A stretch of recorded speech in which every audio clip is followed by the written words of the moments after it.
자, 우리가 지난주에는 로마서 7장을 전체적으로 간략간략하게 살펴봤습니다.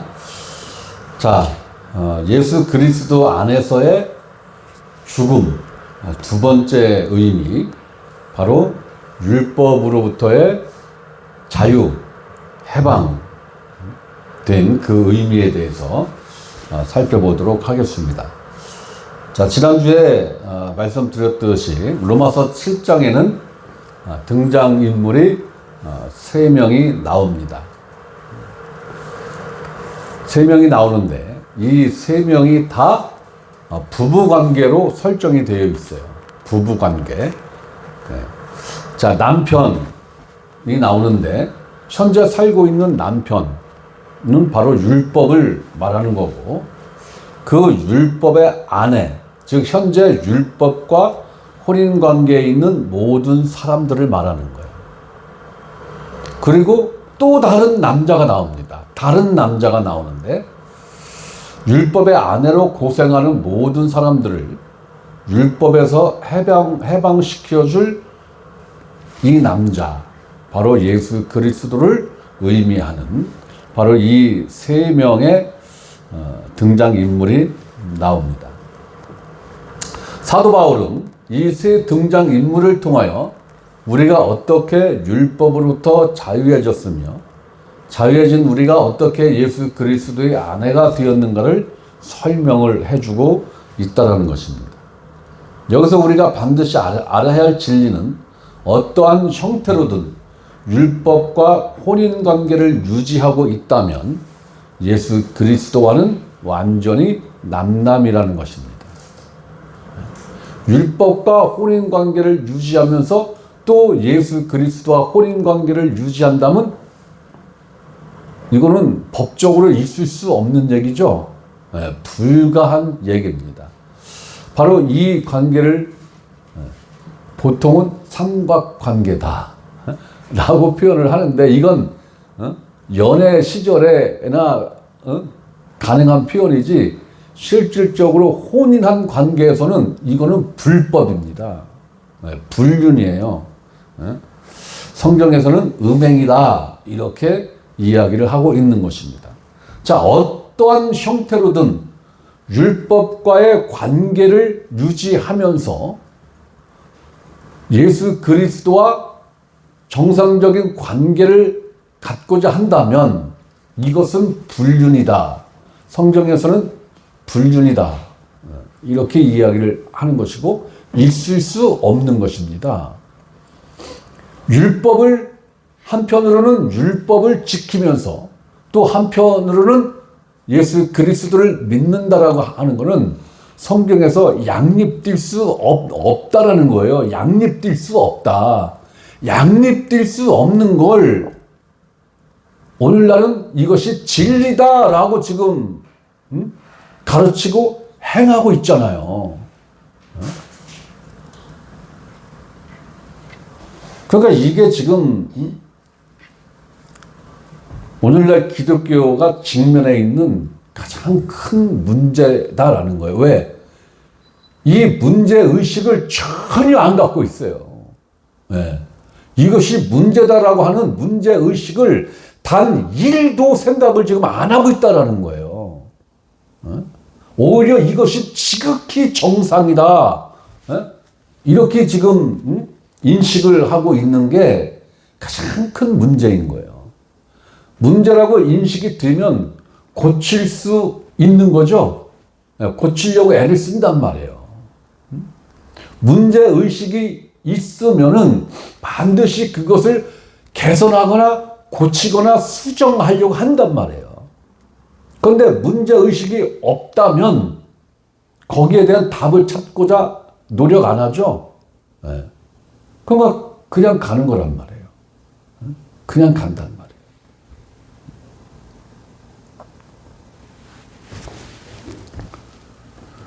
그렇기 때문에 누구든지 예수님과 혼인하고자 한다면 반드시 율법과의 혼인관계를 확실하게 정리를 해야 한다라는 게 전제가 되는 거예요.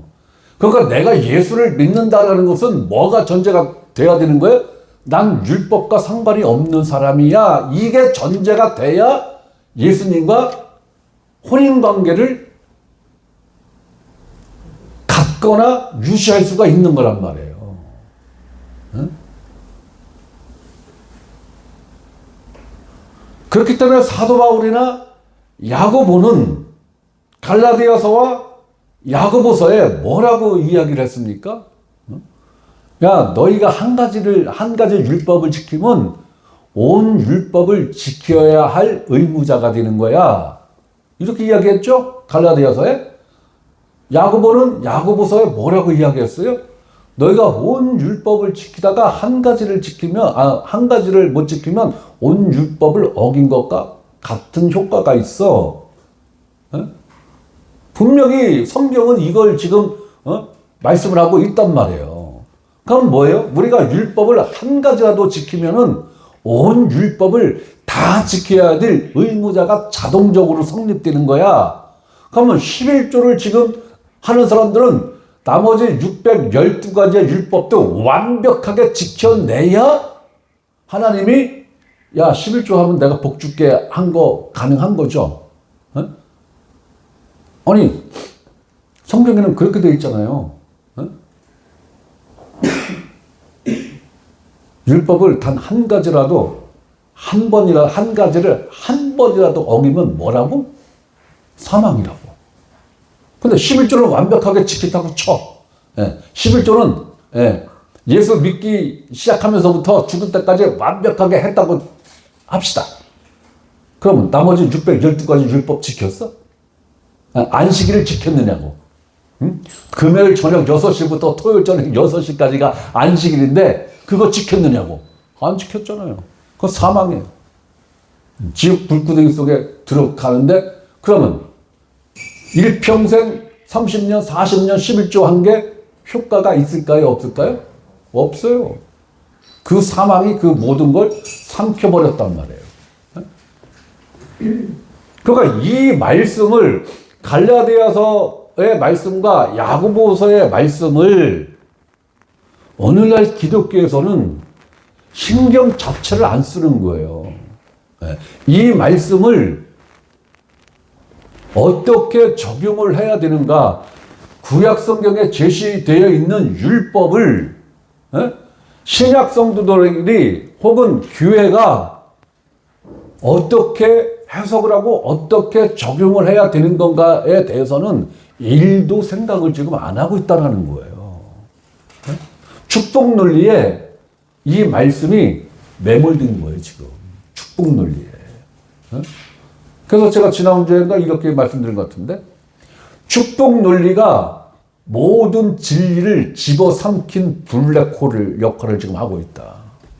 네. 축복자가 붙으면 무조건 다 환장을 하는 거예요. 환장을 한다고 아주 그냥. 지금 돌아가신 김성수 목사님이 이런 말을 했어요. 설교 시간에. 불교계 성철스님인가 어떤, 내가 정확하게 기억이 안 나는데 어떤 고승이에요. 어쨌든 불교계에서는 20세기와 21세기에 통틀어서 아주 대한민국에서 최고로 훌륭하신 스님 중에 한 분이 이렇게 법정 스님인가? 이렇게 이야기했대요. 복에 환장 들린 중생들아. 불교에서는 중생이라고 그러잖아요. 그죠?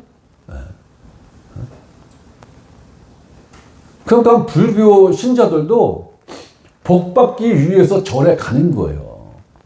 복받기 위해서 부처를 숭배하는 거예요. 이 논리 이외에는 없어요. 그러나 불교를 정통하게 공부한 사람들은 그렇지 않다라는 거예요. 불교는 복을 빌어주고 복을 받는 종교가 아니라는 거예요. 그건 불교의 본질에서 한참 떠난, 지금 본질을 집어삼켰다라고 한탄하면서 하신 말씀이 그 말씀이다라고 그 목사님은 설명을 하던데, 저도 그 설명에 100% 공감하는 거예요, 지금 100%. 어? 기독교? 무슨 차이가 있습니까? 어? 복과 관련된 설교, 복과 관련된 성경 해석을 하지 않으면 사람들이 안 모여요.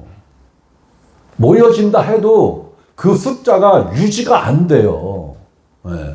그러니까 사람을 끌어모으기 위한 수단으로 모여진 그 사람의 숫자를 조직적으로 유지하기 위한 수단으로 지금 축복 논리를 가르치고 있다고 밖에는 이해가 안 되는 거예요. 거기에 하나님과 예수님과 성령 충만은 그냥 곁다리로 양념으로 조금 쳐지는 것. 네. 그 정도다라는 거죠. 그러나 성경에서 기독교의 본질은 뭡니까? 하나님, 예수 그리스도, 성령님. 이거거든요. 예수님도 분명하게 이야기했죠. 야들아, 너희들이 영생을 얻고자 이 성경을 상고하고 있는데, 야, 성경에서 뭐라고 이야기하고 있니? 어? 하나님과 그가 보내신 자, 예수 그리스도를 아는 것이 곧 무엇이다? 영생이다. 그러니까 오늘날 기독교는 기독교를 신앙으로 갖고자 하는 목적이 이탈됐단 말이에요. 목적이. 성경에서 제시한 목적은 뭐예요? 영생이란 말이에요. 영생. 영생이 하나님이 우리에게 줄 수 있는 최고의 축복이고 선물이라는 거죠. 영생이. 그런데 이 영생은 지금 온데간데 없어요. 아, 그건 기본이고,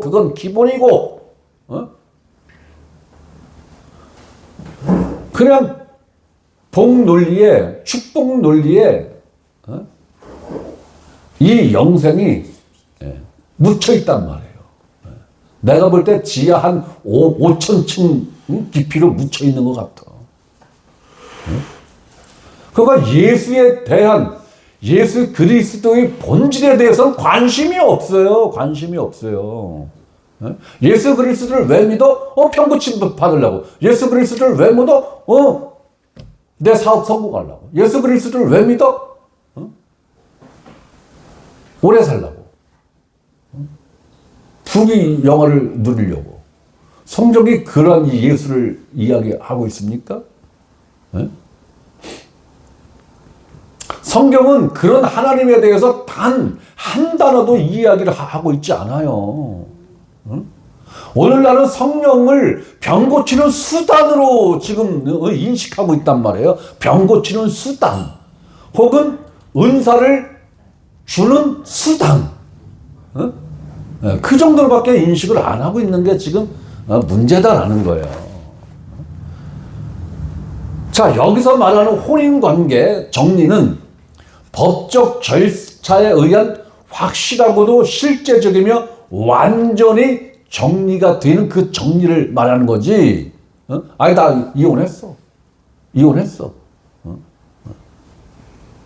이런 연예인이 있더라고요, 실질적으로. 남편하고 이혼을 했어요, 탤런트가. 그런데 이혼을 하고 나서 여행도 같이 간대. 가족여행을. 남편하고 아이들하고 본인하고 여행을 같이 간대요. 그 다음 것은 제가 말씀 안 드릴게요. 여행을 같이 간대요. 이혼한 남편하고. 이건 법적으로 이혼한 거 아니죠? 법적으로 이혼한 거 아니에요. 아니, 위장 이혼도 아니야. 실질적으로 이혼했어요. 법적으로도 이혼했어요. 그런데 그렇게 관계를 남편하고 유지를 한다. 지금 로마서 7장에서 이야기하는 건 그러한 부부관계는 이혼이 아니야 라고 이야기를 하는 거예요. 율법과 완벽하게 손절해야 되는 거예요. 율법과 완전하게 손절을 해야 된다. 털끝 하나라도 연결점이 있다면 여전히 율법과 혼인관계를 유지하고 있다라고 성경은 정의를 내리는 것이고, 그 상태에서는 예수 그리스도에게로 갈 수 없다. 예. 라고 지금 사도 바울은 이 이야기를 하는 거란 말이에요. 이것이 대전제예요, 지금. 예. 이것이 대전제가 되면서, 자, 1절을 봅니다. 형제들아, 내가 법 아는 자들에게 말하노니, 자, 율법을 아는 자들에게 말하노니, 혹은 헌법을 갖고 있는 자들에게 말하노니, 너희는 그 법이, 율법이, 혹은 각 나라에서 갖고 있는 헌법이 사람이 살 동안만 그를 주관하는 줄 알지 못하느냐. 법은 그 법 체제 아래 있는 사람들이 살아 있을 동안만 그 법이 효력을 미치는 거예요. 네. 이걸 여러분들이 잘 이해를 하셔야 되는 거예요. 네.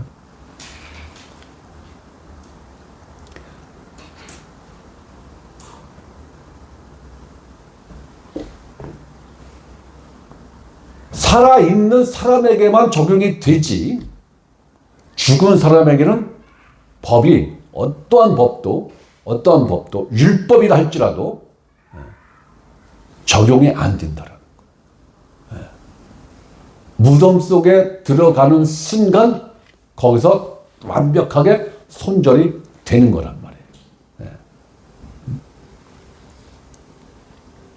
자, 2절 봅니다. 남편이 있는 여인이.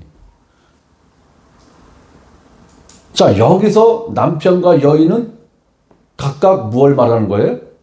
남편은 율법이고 여인은 우리를 말하는 거란 말이에요. 그 남편 생전에는 법으로 그에게 매인 바 되나, 자, 남편 생전에는, 남편이 살아있는 동안에는 다른 남자에게 시집 가면은 이거는 불륜이요. 이건 불법이에요. 네? 네. 안 되는 거란 말이에요. 두 남녀가 결혼을 하면 남편도 아내에게 매인받이고 아내도 남편에게 매이게 되는 것인데, 즉 이 말은 남편이 살아있는 동안에는 다른 남자에게 시집갈 수 없고 다른 남자를 사랑할 수 없다는 것입니다. 이것은 우리 현실에서도 동일한 법 체계로 작동이 지금 되고 있는 거예요. 남편이 살아있을 동안에는 다른 남자와 절대로 결혼할 수 없습니다. 여기서 남편은 율법을 말하는 것으로, 율법이 살아있는 동안에는 모든 율법을 지켜내야 하는 것이지 이 율법으로부터 자유해질 수가 없는 것입니다. 율법으로부터 자유해지고자 한다면 이혼을 해야 돼요. 아니면 둘 중에 하나가 죽든가. 그죠? 네. 자, 만일 그 남편이 죽으면 남편의 법에서 벗어나느니라. 아내가 남편으로부터 벗어나는 방법은 남편이 죽어야 한다는 것입니다. 남편이 죽으면 남편으로부터 자동으로 자유해지는 거예요. 그런데 문제는 이 남편, 즉 율법은 영원히 죽지 않는다라는 게 문제란 말이에요. 네. 그러므로 우리는 영원히 이 율법으로부터 자유해질 수가 없다라는 게 큰 문제인 거예요. 그러니까 이 문제를 율법도 해결을 해줄 수 없고 우리 자신도 율법으로부터 자유해질 수 있는 방법 자체가 없다라는 거예요. 네.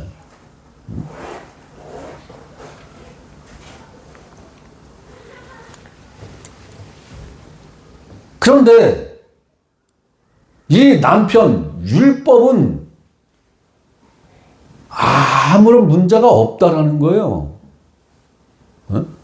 지금까지 제가 쭉 설명드린 게 마치 율법이 큰 잘못이라도 한 것이 있어서 우리가 이 율법으로부터 자유해져야 돼, 이 율법으로부터 해방돼야 돼 라고 이야기를 하니까 그럼 율법이 큰 문제구먼, 네, 이렇게 생각할 수 있는데 그렇지 않다라는 거예요. 율법은 신령하다. 네. 율법은 선하다.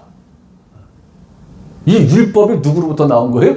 하나님으로부터 나온 거예요. 그렇기 때문에 이 율법에는 아무런 문제가 없어요.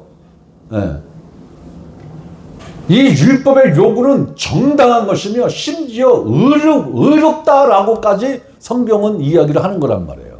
이 율법은 정당한 거야. 이 율법의 요구는 정당한 거야. 죄의 삭은 정당한 거야. 심지어 이 율법은 의롭기까지 해. 다만 아내가 남편의 정당한 요구를 들어주지 못하는 것이 문제이지, 남편의 요구가 정당한 것이며 완전하다라고 성경은 증언을 하고 있는 거예요. 그러니까 율법 자체는 아무런 문제가 없다라는 거예요. 문제는 누구한테 있는 거예요? 신부인 우리에게 있는 거예요. 우리는 율법을 단 1.1획도 지켜낼 수가 없어요. 그럼 우리는 이렇게 약한 존재임을 알고서도 율법과 혼인한 거 아니에요. 그죠? 그러면 이러한 연약함을, 무지함을 알고도 완벽주의자인 남편인 율법과 결혼을 했는데, 그럼 율법이 잘못한 거예요? 내가 잘못한 거예요? 내가 잘못한 거죠. 내가 잘못한 거죠.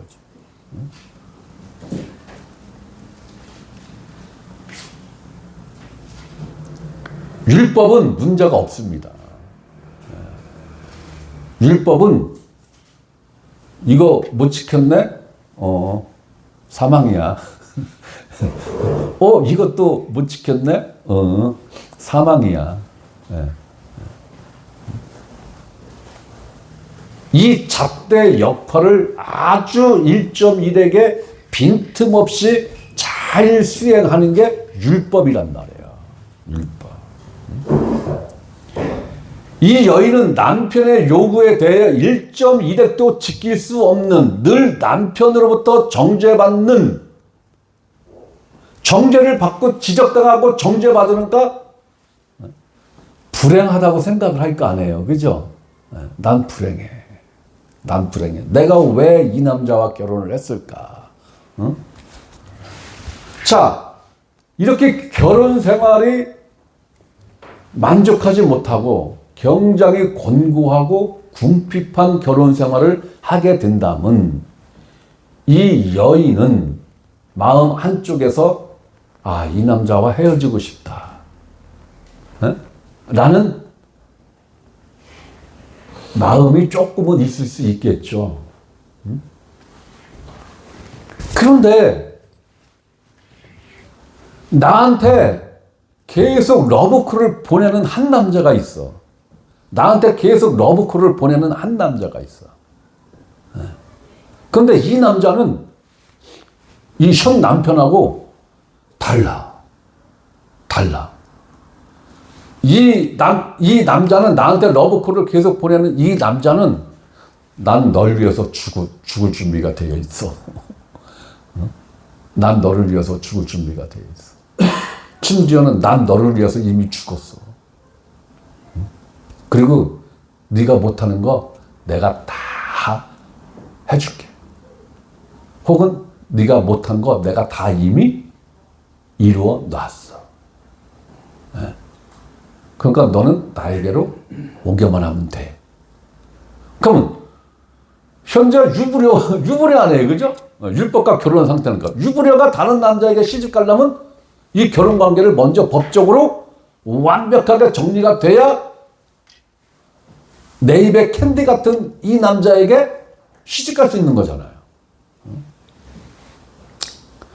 그럼 우리가 어떻게 해야 이 내 입에 캔디 같은 이 남자에게 시집갈 수 있느냐라는 거예요. 지금 사도 바울은 그걸 지금 우리에게 가르쳐주고 싶은 거예요. 자, 3절 봅니다.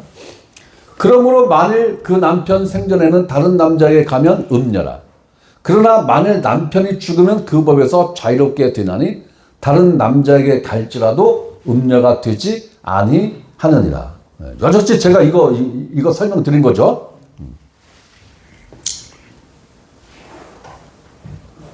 자, 4절 봅니다. 그러므로 너희가 율법으로부터 자유해지기 위해서는 내 형제들아, 너희도 그리스도의 몸으로 말미암아 율법에 대하여 죽임을 당하였으니. 응? 사도 바울이 지금 본론으로 훅 들어온 거예요, 지금. 그죠? 예. 야, 너희가 율법으로부터 자유해지고 싶지? 예. 너희가 율법과 이혼하고 싶지? 예. 율법과 단절하고 싶지? 그렇지. 그래서 내 입에 캔디 같은 저분에게 시집가고 싶어. 그런데 너희는 그리스도의 몸으로 말미암아, 그리스도의 몸으로, 그리스도의 몸이 어떻게 했다라는 거예요?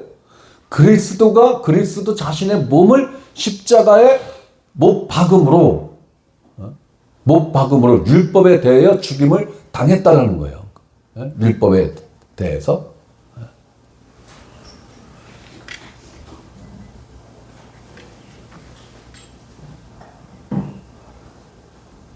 그렇듯이 예수 그리스도가 율법에 대해서 죽임을 당할 때 너희도 율법에 대해서 죽임을 당했다라는 것을 지금 이야기를 하는 거란 말이에요.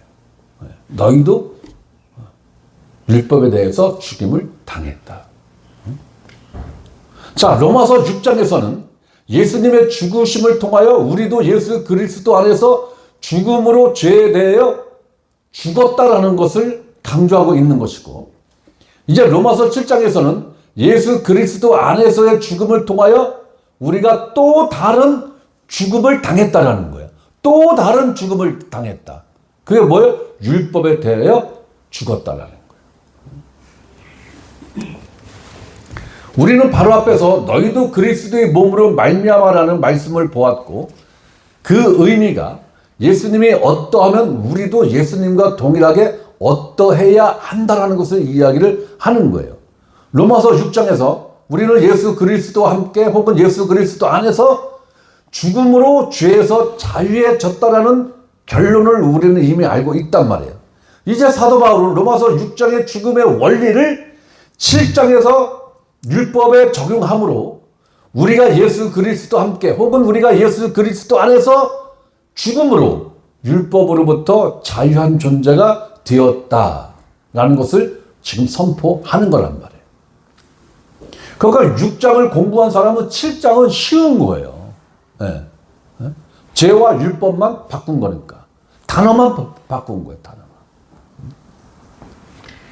예수 그리스도가 십자가에서 못 박혀 죽으셨으면 그 안에 있는 우리도 같은 방법으로 죽었다라는 것입니다. 우리가 예수 그리스도 안에 있는 우리가 예수님이 죽으셨는데 안 죽을 수 있는 방법이 있습니까? 이건 불가능한 거예요. 불가능한 겁니다. 예수님이 죽으면 우리도 무조건 죽는 것이고, 예수 그리스도가 살아있으면 우리도 그 안에서 무조건 살아있는 존재라는 거예요. 이것이 생명의 연합관계이며 교회로는 생명의 연합 공동체인 것입니다. 이제 하나님은 예수님의 죽음을 통하여 우리가 율법에 대하여 죽었다고 선포를 하셨습니다.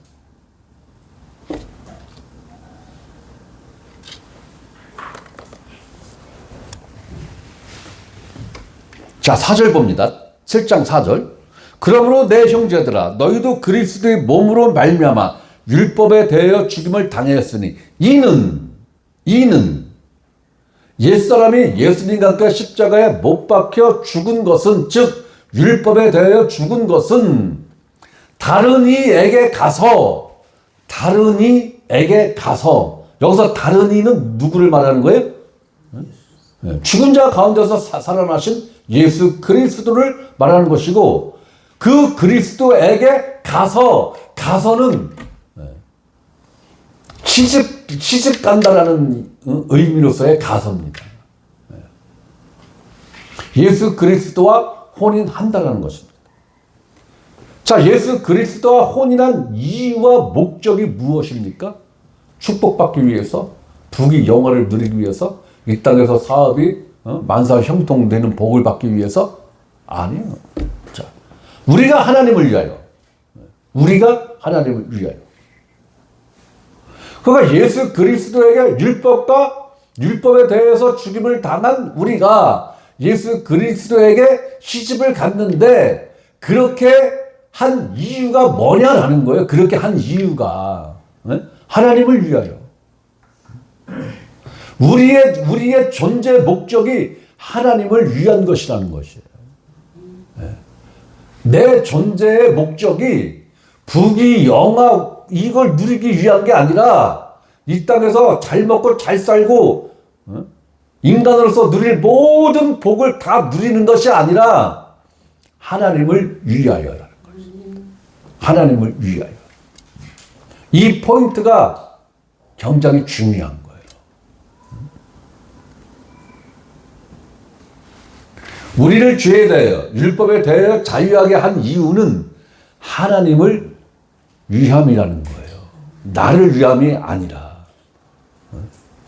오직 하나님의 영광을 위함이라는 것입니다. 자, 하나님을 위하여 무엇을 맺게 한다고? 열매를 맺게 하려 함이라. 열매를 맺게 하게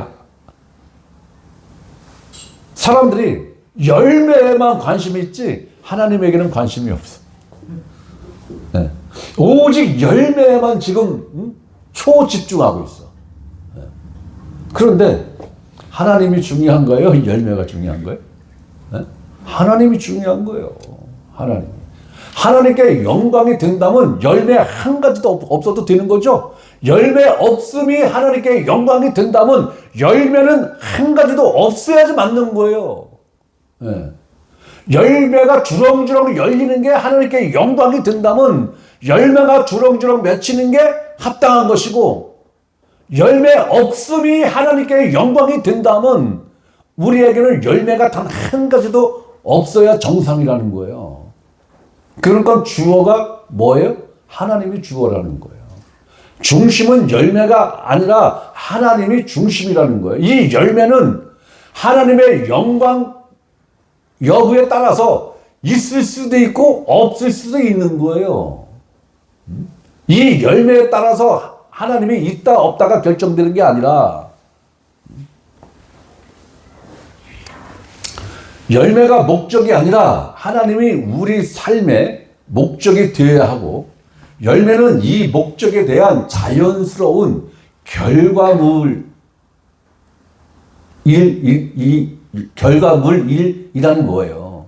그 이상의 의미가 없는 거예요. 그러므로 우리는 열매에 집중할 것이 아니라 하나님에게 집중해야 하고 우리의 생명이신 예수 그리스도에게 집중해야 된다는 거예요. 주객이 바뀌면 절대적으로 성경이 정상적으로 이해가 될 수가 없는 거예요. 주객이 바뀌면. 오늘날 많은 사람들이 교회를 다니고 있지만 성령에서 말씀하시는 열매가 있습니까? 기독교 인구 1000만 명에서 지금 800만 명, 거기서 코로나 지나면서 600만 명으로 지금 줄었다고 통계학적으로 이야기를 하고 있는데, 600만 명이라고 치고 그 600만 명이라는 기독교인들에게 과연 성경에서 이야기하는 하나님을 위한 열매가 그들의 생명 가운데, 그들의 삶 가운데 있느냐라는 거예요. 그 소망은 갖고 있으나 실질적인 열매는 없죠. 여기서 기독교인들이 무력감을 느끼는 거예요. 성경은 있다고 했는데 왜 나에게는 없는가?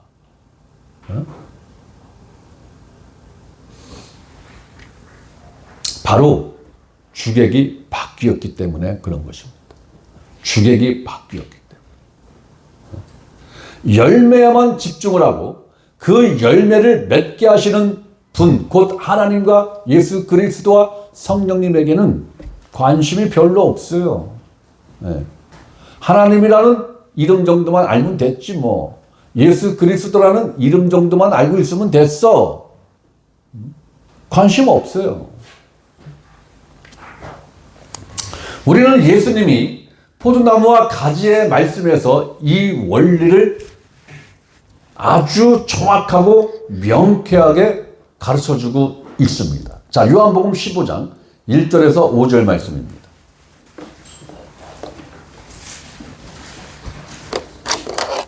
자, 요한복음 15장 1절에서 5절 말씀.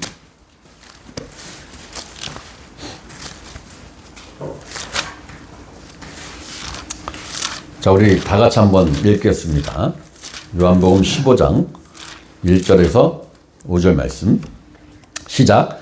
나는 참 포도나무요 아버지는 농부라. 물은 내게 붙어 있어 열매를 맺지 아니하는 가지는 아버지께서 그것을 제거해 버리시고 무릇 열매를 맺는 가지는 더 열매를 맺게 하려 하여 그것을 깨끗하게 하시느니라. 너는 내가 일러준 말로 내 안에 거하라. 나도 너희 안에 거하리라. 가지가 포도나무에 붙어 있지 아니하면 스스로 열매를 맺을 수 없음같이 너희도 내 안에 있지 아니하면 그러하리라. 나는 포도나무요 너희는 가지라. 그가 내 안에 내가 그 안에 거하면 사람이 열매를 많이 맺나니 나를 떠나서는 너희가 아무것도 할 수 없음이라.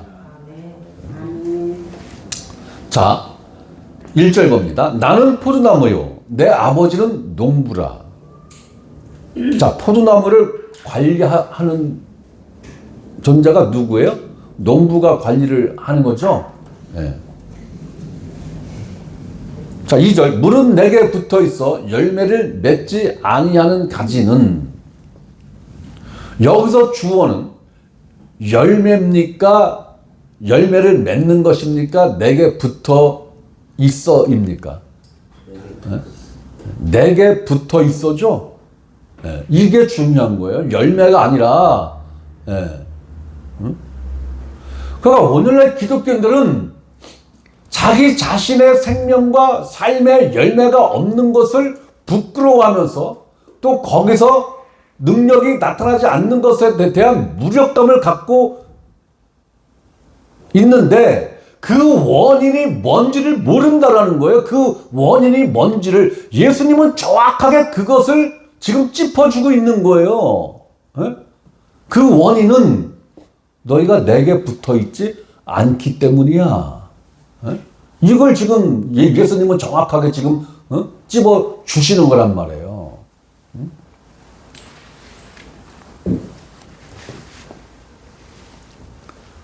이 말씀을 얼뜻 보면은 예수님께 붙어 있는데 내가 잘못돼서 가지인 내가 지극정성을 못 미쳐서 열매가 없는 거야. 대부분 이렇게 생각하고 있죠. 대부분 이 말씀을 그렇게 설명해주고 그렇게 가르치고 있단 말이에요. 그런데 성경은 예수님께 붙어있지 않아서 열매를 맺지 못하는 거야 라고 지금 말씀을 하고 있는 거잖아요. 그죠? 잘 보세요. 무릇 내게 붙어 있어 열매를 맺지 아니하는 가지는 아버지께서 그것을 제거해 버리고. 그럼 이 말씀을 뒤집어서 내게 붙어 있어 열매를 맺는 가지는 아버지께서 그것을 제거할까요? 그냥 놔둘까요? 그냥 놔두죠. 네. 그럼 이 얘기는 뭐예요? 가지로서 너희가 열매를 맺지 못하는데 그 원인이 뭐니? 네? 그걸 묻는 거죠. 네. 네가 가지로서 나무인 나에게 붙어 있는데 야, 네가 왜 열매가 없니? 그 원인이 뭔데? 응? 너는 지금 나무인 나에게 붙어 있다라고 생각하지? 그런데 실제로는 너는 나에게 붙어 있는 가지가 아니야. 지금 그걸 말씀하고 있는 거란 말이야. 응? 그렇기 때문에 너는 열매가 없는 거야. 열매가 없는 가지를 농부가 가만 놔둘 일 없어. 제거해 버린다는 거예요. 왜? 죽은 가지니까. 죽은 가지니까. 붙어 있지 않은 죽은 가지이기 때문에 제거해 버린다는 거예요.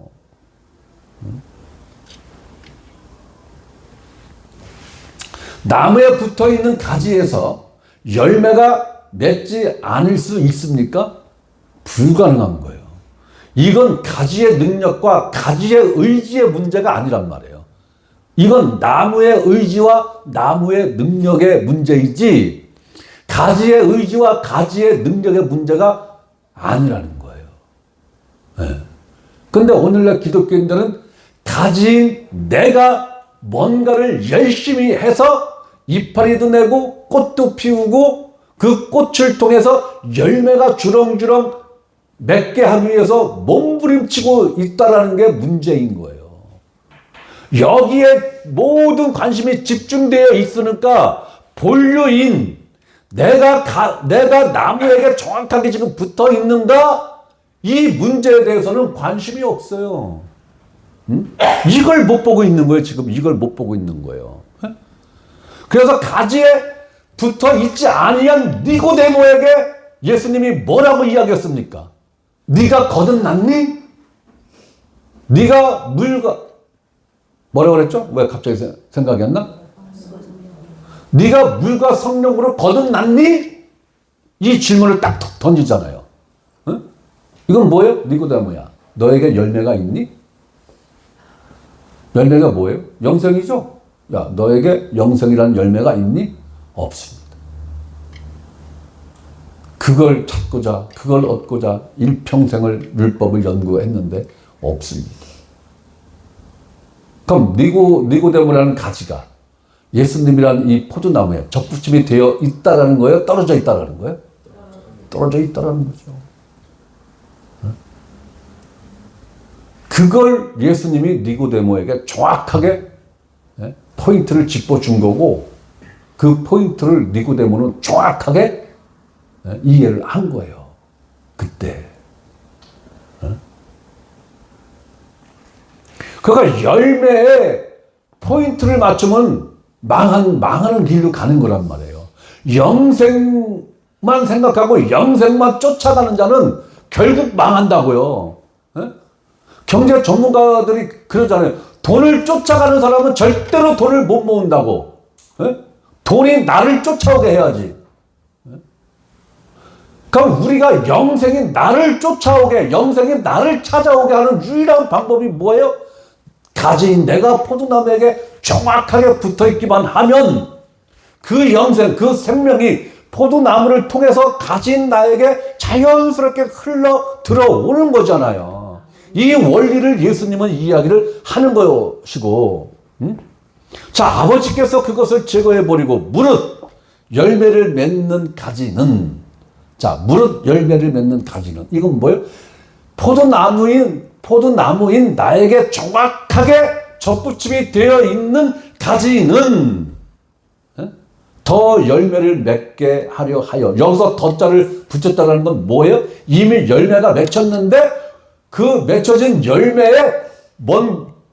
또 다른 열매를 더하는 의미에서의 더죠, 이게. 그죠? 네.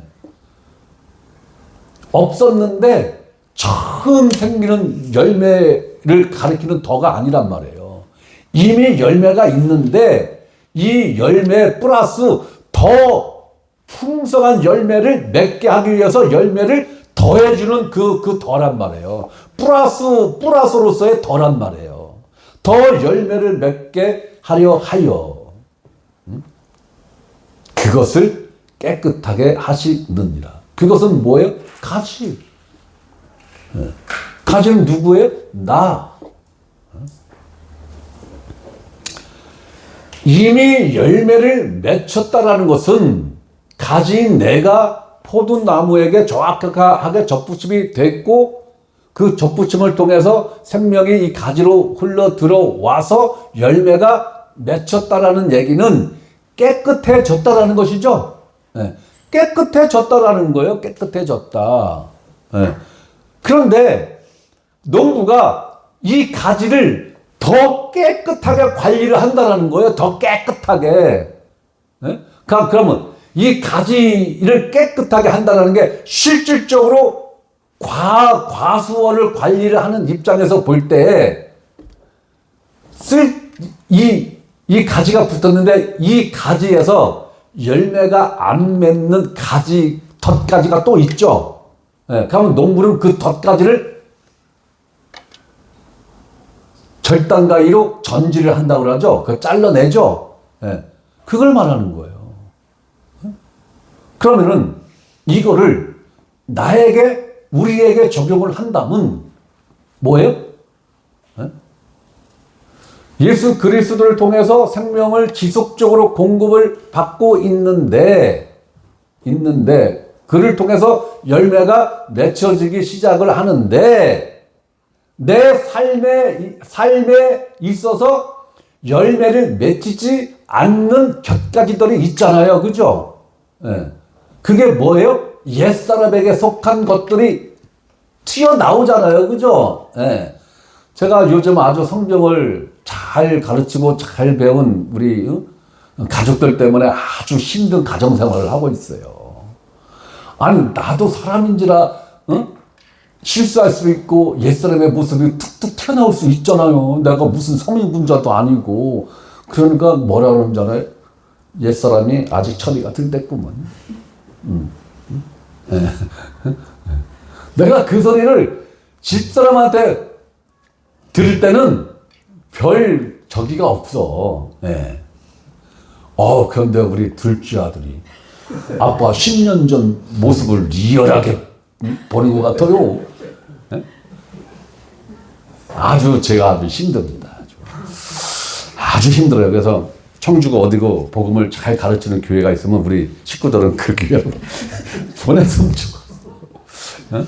예? 아주 제가 힘듭니다. 예? 바로 그러한 모습들이 툭툭 튀어나온단 말이에요. 그 열매가 맺지 못하는 가지들이 툭툭툭 치고 나오는 것을 농부가 제거하는 게 그게 깨끗하게 해준다라는 거예요. 그 부분을 끊임없이 성령께서 전지 작업을 하신다라는 거예요. 그러면 그 잘려질 때마다 잘리는 순간에는 아프잖아요. 고통이 있잖아요. 쫀심도 상하고, 더럽고 안 입고, 내가 이렇게 꼭 같이 살아야 되나? 나는 그 한계점도 부딪히면서, 그런 아픔이 있단 말이에요. 그 일을 성령님이 나한테 물어보고 자릅니까? 아니요. 농부가 나무한테 이거 1년 동안 내가 지켜봤는데 열매가 안 맺혔어. 가지야 좀 미안한데 내가 이거 자를게. 좀 참어. 이렇게 부탁하고 자르는 농부 있어요? 없어요. 자기가 관찰한 거 딱 보고 있다가 겨울에 가지를 뚝뚝뚝뚝뚝 인정사정 없이 자르는 거예요. 전지된 나무들을 한번 보세요. 앙상합니다. 볼품이 없어요. 저 나무에서 과연 열매가 맺힐까? 걱정될 정도로 아주 그냥 확실하게 자르더라고. 연풍 넘어서 이제 이화령 터널이 나오는데 그 터널을 나가자마자 좌우로 과수원이 쫙 있어요. 제가 겨울 내내 거기를 몇십 번을 왔다 갔다 했잖아요. 야, 도대체 저 사과나무인데, 야, 저 사과나무에서 열매가 맺힐까? 그런데 지금 꽃이 아주 바글바글하게 붙어 있어. 이야, 그렇구나. 농부는 정확하게 보는구나. 정확하게.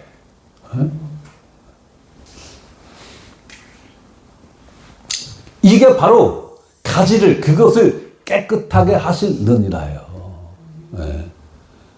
그러니까 하나님이, 농부이신 하나님이 깨끗하게 관리하는 가지는 100% 참 포도나무인 예수 그리스도에게 정확하게 접붙임이 되어 있는 가지만 농부인 하나님이 관리를 하는 것이지, 가지인 지는 예수님에게 접붙임 됐다고 박박 우기는데 포도나무인 예수님 입장에서는 뚝 떨어져 있어. 뚝 떨어져 있어. 그 가지를 하나님이, 농부인 하나님이 전지를 해주고 소독을 해주고 그 깨끗하게 해줄까요? 과연? 죽은 가지인데? 생명이 없는 가지인데? 아닌 거예요. 그러니까 대전제가 뭐냐? 야, 네가 붙어있니? 네가 붙어있니? 이거예요. 붙어있니? 우리는 여기에, 우리의 관심사가 여기에 있어야지 열매에 우리 관심사가 집중되면 안 된다라는 거예요. 붙어있기만 하면 열매를 맺고 안 맺고는 가지인 내 문제가 아니라 포도나무인 예수님의 문제고 농부인 하나님의 문제란 말이에요. 네. 가지는 붙어 있기만 하면 되는 거예요. 붙어 있기만 하면.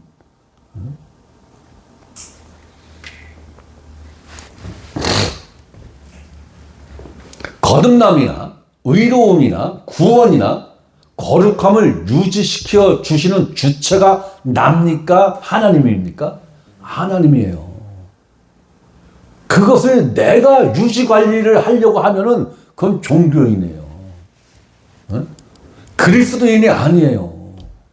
응? 이것을 관리하고 유지시키시는 분이 농부와 포도나무이신 예수님이란 말이에요. 하나님과 예수 그리스도란 말이에요.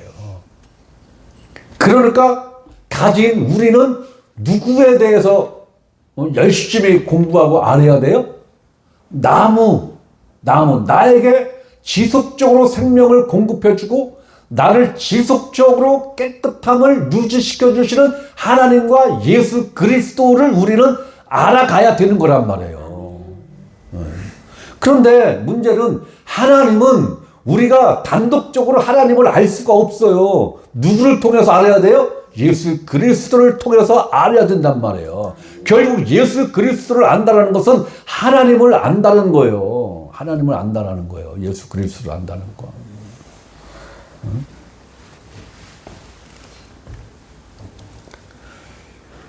복음은 구원의 주체가 하나님이시며 이 구원을 유지시켜 주시는 분도 하나님이다라는 것을 아주 명확하게 밝혀주고 있는 거예요. 자, 요한복음 15장 3절 봅니다. 너희는 누굽니까? 가지. 참 포도나무인 예수 그리스도에게 정확하게 접붙임되어 있는 가지는 바로 우리는 내가 일러준 말로 이미 깨끗하여 졌으니 깨끗하여 졌으니까 열매가 맺혀 있는 거죠. 열매가 맺혀지는 거고 맺혀져 있는 거란 말이에요. 여기서 깨끗해졌다는 건 뭐예요? 속죄가 됐다는 거잖아요. 4절 내 안에 거하라. 내 안에 거하라. 속죄가 이루어지지 않은 사람은 절대로 예수 그리스도 안에 거할 수 있다 없다? 없다예요. 순서가 있는 거예요. 순서가. 이 속죄가 완벽하게 이루어져 있지 않은 사람들은 예수 그리스도 안에 거할 수가 없어요. 어?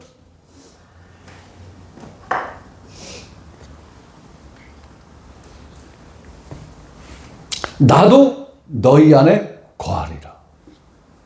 이게 순서예요. 먼저는 속죄. 속죄가 이루어져야 되고 속죄가 이루어진 너는 내 안에 거하고 내 안에 거하는 네 안에 내가 거할 거야. 여기서 거한다라는 의미가 뭐예요? 그냥 가만히 들어가 있는 거예요? 거한다라는 의미가 뭐예요? 여기서 너 내 안에 거하라. 나도 너희 안에 거하리라. 이거 산다라는 거예요. 너희가 내 안에서 살고 나 또한 너희 안에 들어가서 사는 거야. 이게 그리스도인이란 말이에요.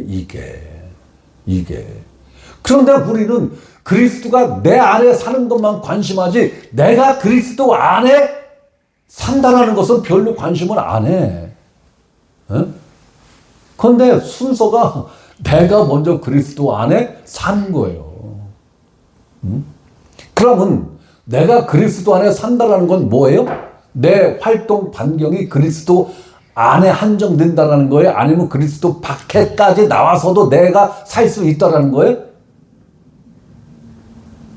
아니, 왜 대답이 없어? 이 쉬운 걸? 예? 당연히 예수 그리스도 안에 국한된 삶을 살아야 된다는 거잖아요. 예? 그런데 오늘날 기독교인들은 그건 기본이고 맨날 만나만 먹고 어떻게 살아? 부추도 먹어야 되고 고추도 먹어야 되고 고기도 먹어야 되고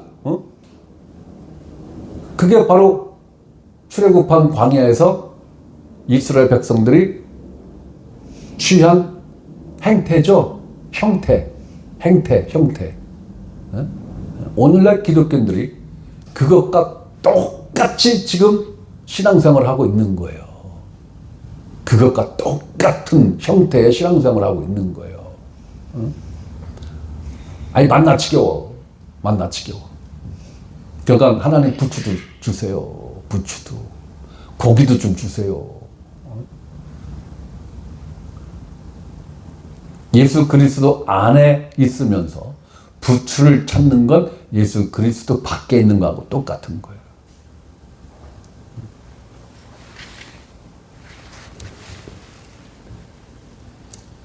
자, 속죄, 그리고 예수 그리스도 안에 거하고 그리스도가 내 안에 거하는 것. 자, 굳이 순서를 이야기한다면 이 순서란 말이에요. 그런데 이 순서대로 단계별로 이루어지는 거냐? 우리 현실에서는 이게 동시에 이루어지는 거란 말이에요. 이게 동시에. 이게 한순간에 동시에 꽝 하고 이루어지는 거란 말이에요. 동시에. 이 시간차를 느낄 수가 없어요. 속죄된 거 이거 확인하고 한 1년 있다가 예수 그리스도 안에 내가 거하고 또 3년 있다가 예수님이 내 안에 거하고 이 시간적 순서가 아니란 말이에요. 굳이 이제 하나님이 우리 인간들이 이해할 수 있게끔 이 순서를 말씀하는 것이지 실제적으로는 우리 각 사람 안에서 이루어지는 것은 동시다발적으로 동시에 이루어지는 거란 말이에요. 동시에. 자, 봅니다. 나도 너희 안에 거하리라. 가지가 포도나무에 붙어있지 아니하면 스스로 열매를 맺을 수 없음 같이 너희도 내 안에 있지 아니하면 그러하리라. 그러니까 문제는 열매가 아니라 붙어있니? 이거죠. 붙어있니? 이 얘기를 다른 말로 표현하면 거듭났니? 이 얘기죠. 거듭났니? 이 얘기예요, 지금. 지금 이 요한복음 15장 이 말씀은 거듭남에 관해서 지금 하시는 말씀인 거예요. 지금 거듭남에 대해서 지금.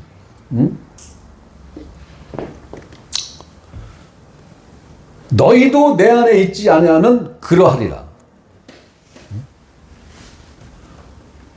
나무에 있어서 가지가 열매를 맺는 조건은 나무에 붙어 있어야 한다는 것이고 우리에게 있어서는 예수 그리스도 안에 있어야 한다는 것이 대전제란 말이에요. 나에게서 열매가 맺게 하는 유일한 조건은 내가 예수 그리스도 안에 있는 것뿐만이 아니라 그리스도가 내 안에 사시는 일이 있어야 되는 거란 말이에요. 이 두 가지가 다 충족이 돼야 되는 것이란 말이에요. 그러면 여러분 한번 생각해 보세요. 열매 맺는 것이 먼저입니까? 아니면 내가 그리스도 안에 있고 그리스도가 내 안에 있는 게 먼저예요? 어떤 게 먼저예요? 네. 내가 그리스도가 내 안에 거하는 것. 이게 먼저란 말이에요. 이게 전제가 되지 않으면 열매는 무조건 없는 거예요. 네. 무조건 없는 거예요. 볼 필요도 없는 거예요. 무조건 없는 거예요. 그렇기 때문에 우리는 열매에 집중하면 안 되고 우리는 예수 그리스도만 관심해야 되고 우리의 모든 관심사는 예수 그리스도이어야 한다라는 거예요. 자, 5절 봅니다. 나는 포도나무요 너희는 가지라. 그가 내 안에 내가 그 안에 거하면. 자, 계속해서 이 순서가 우리가 예수님 안에 거하고 예수님이 우리 안에 거하는 거 순서가 이거죠. 네. 이걸 바꾼 적이 단 한 번도 없어요. 사람이 열매를 많이 맺나니 나를 떠나서는 내 안에 있지 않으면 너희가 아무것도 할 수 없음이라. 네. 교회를 적게는 1, 2년, 많게는 3, 40년, 못돼 신앙은 8, 90년을 교회를 다녔는데 자기 자신에게 열매가 없음을 확인했다면 이 사람들은 예수와 상관없는 신앙생활을 한 거예요. 미안하지만. 네. 네가 뭘 근거로 해서 곧다이 말을 한냐? 라고 질문하실 분이 있는데 요한복음 15장 말씀을 읽어보세요. 15장 5절 말씀을. 네? 연수가 중요한 게 아니라 연수가 중요한 게 아니라 보통 사과나무는 3년 돼야 열매가 맺히죠. 보통 과일나무들은 3년 늦게 맺히는 나무는 5년 이렇게 늦는 나무도 있는데 과일나무마다 열매 맺는 시기가 달라요. 그런데 보통 3년 정도면 이제 열매가 맺기 시작을 하는데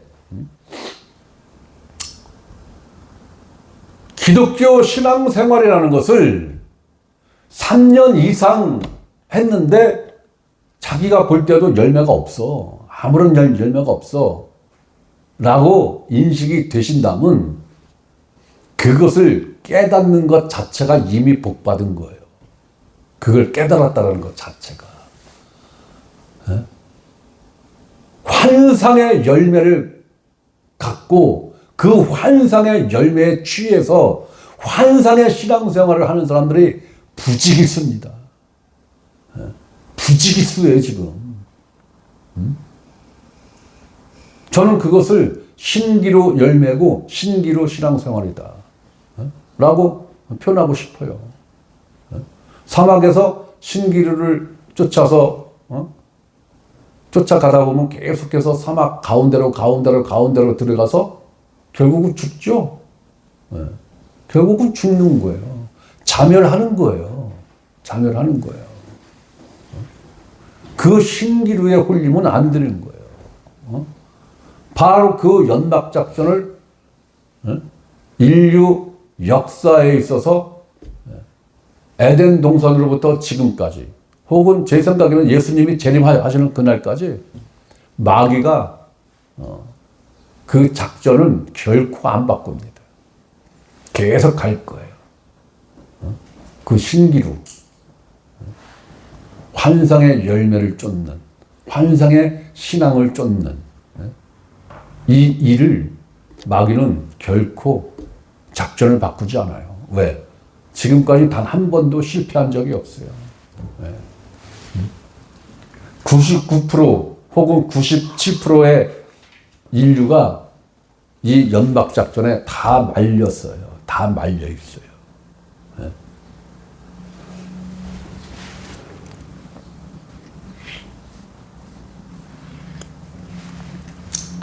자, 너희가 아무것도 할 수 없습니다. 이 말씀은 뭐예요? 생명이 없다라는 거예요.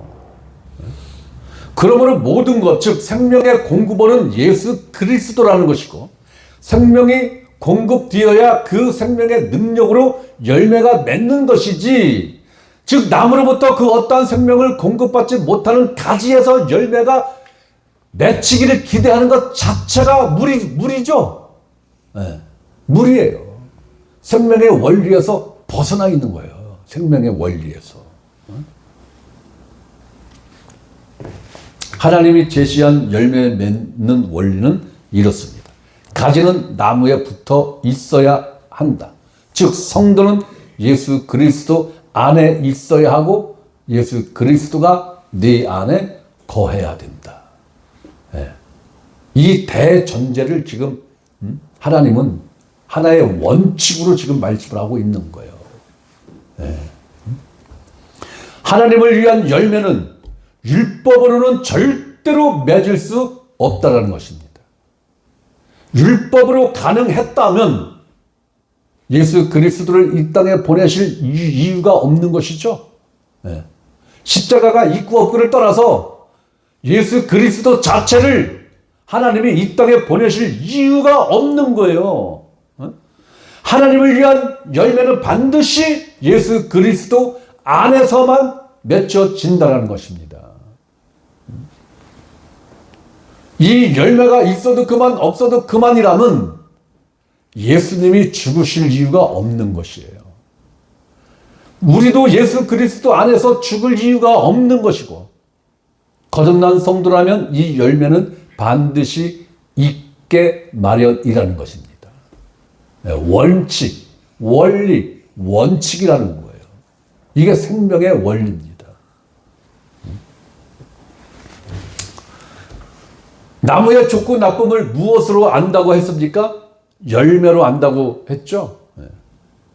자, 세상의 평가는 열매인 우리를 보고 나무이신 예수 그리스도를 평가를 하고 있죠.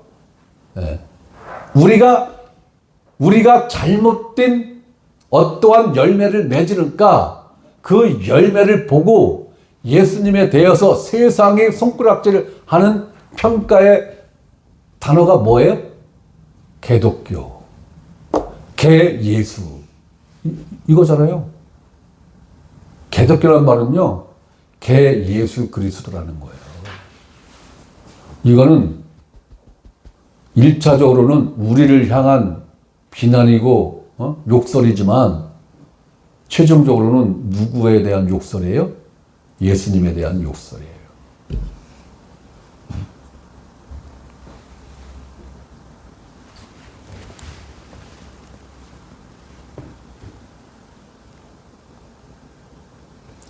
그럼 이 열매는, 하나님을 위한 이 열매는 어떠한 열매라야 합니까?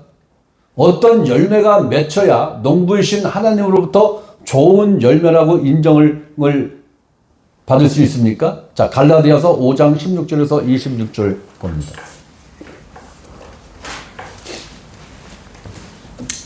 갈라디아서 5장 16절에서 26절입니다.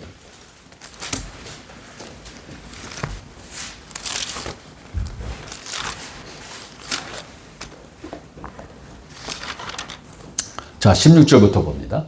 내가 이르노니 너희는 거듭난 그리스도인을 말하는 거죠. 성령을 따라 행하라. 자, 성령을 따라 행하라. 성령 안에서 살으라는 것이죠. 성령 안에서 살고 성령이 내 안에 산다라는 얘기인 거예요, 지금. 성령 안에서 살으라는 것으로 성령님의 인도하심을 따라서 살아야 된다는 것을 이야기를 하는 말씀이죠. 자, 성령을 따라 행하라. 그리하면 성령님을 따라 사는 결과는 육체의 욕심을 이루지 아니하리라. 육의 소욕을 따라 죄를 짓지 않는다는 것이죠. 그럼 우리의 육체의 욕심, 곧 육체의 소욕으로부터도 자유해지는 유일한 길은 성령 안에서 행하고 성령이 내 안에서 행하시는 이 일이 있어야 가능하다는 거죠. 그러니까 여러분들 스스로 혹은 내 자신 스스로 결단하고 결심해서 뭔가를 하려고 하지 마세요. 성경에서는 그러한 원리를 말씀한 사실이 없어요.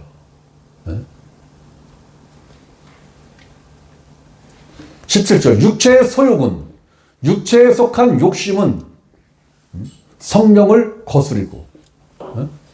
여기서 거스린다는 것은 성령님을 단순히 반대한다라는 이 의미도 있지만 대항한다라는 거예요. 맞서서 싸운다라는 거예요. 맞서서 싸운다. 내 안에서 성령의 뜻, 하나님의 뜻을 이루어내고자 하시는 그 일을 맞서서 싸워서 그 일을 이루지 못하게 한다라는 거예요. 자, 성령은 육체를 거스르나니 성령님도 역시 마찬가지로 육체의 욕심, 육체의 소욕으로 우리를 사로잡아 오는 그것을 성령님이 반대하고 성령님이 거기에 대해서 싸우신다라는 거예요.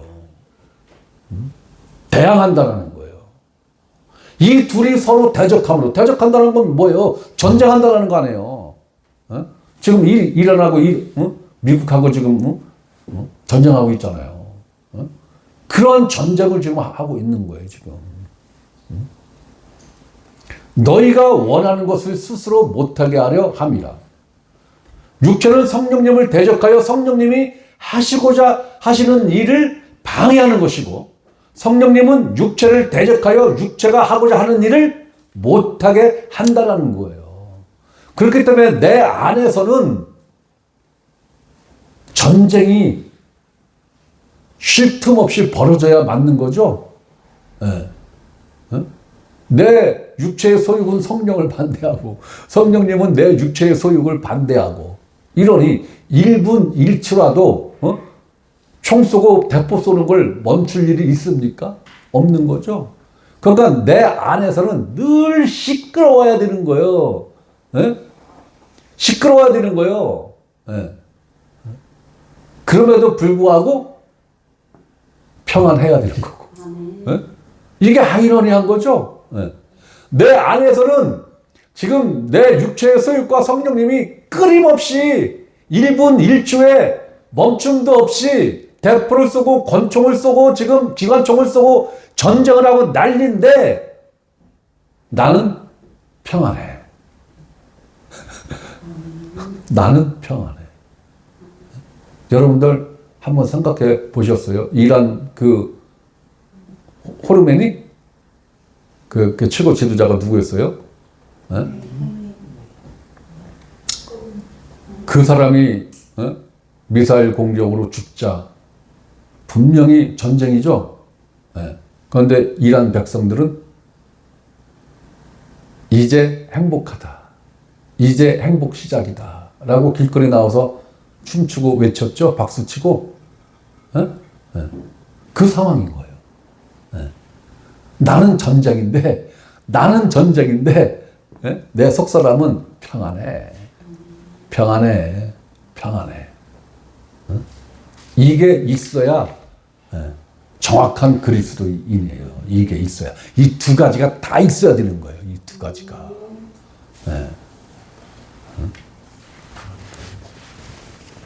자, 18절 봅니다. 너희가 만일 성령의 인도하시는 바가 되면 너희가 성령 안에서 살고 성령이 너희 안에서 사는 바가 되면 율법 아래 있지 아니하리라. 이건 뭐예요? 너희가 내 안에, 내가 너희 안에, 너희가 성령 안에, 성령이 너희 안에. 똑같은 말씀인 거죠? 네. 이 상태라면 너희는 율법 아래 있지 않는 거야. 율법 아래 있지 않다는 것은 뭐예요? 율법 안에서 율법 바깥으로 나왔다는 얘기죠? 네. 율법 바깥으로 나왔다는 거예요. 이렇기 때문에 우리가 율법의 지배를 받으면 된다, 안 된다? 안 된다라는 거예요. 뭐 이게 비근한 이해가 될지 안 될지는 모르겠습니다만은 일본이 우리를 36년 동안 정확하게 지배했죠. 다스렸죠. 네. 근데 지금도 일본 천황한테 가서 결재판을 올린다고 생각해 보세요. 그거 가당치도 않은 거죠. 네. 그런데 오늘날 기독교인들은 결제판을 지금도 일본 천황한테 올리는 사람들이 있잖아요. 여러분들도 복음 알기 전에는 그랬잖아요. 물론 나도 그랬고. 해방된 지가 벌써 70년 지났나요? 1945년도에 해방됐으니까 80년 된 거네, 그죠? 해방된 지가 80년이 됐는데도 지금도 일본 천황 폐하에게 결제판을 올리는 대한민국 행정이 있다고 생각을 해보세요. 그럼 이거 독립한 거예요? 안 한 거예요? 독립 안 한 거죠? 오늘날 기독교인들이 예수 그리스도 안에 있고 예수 그리스도가 내 안에 있다 하면서 혹은 내가 성령 안에 거하고 성령이 내 안에 거한다 하면서 여전히 율법에게 결제판 올리시는 수많은 기독교인들이 있죠?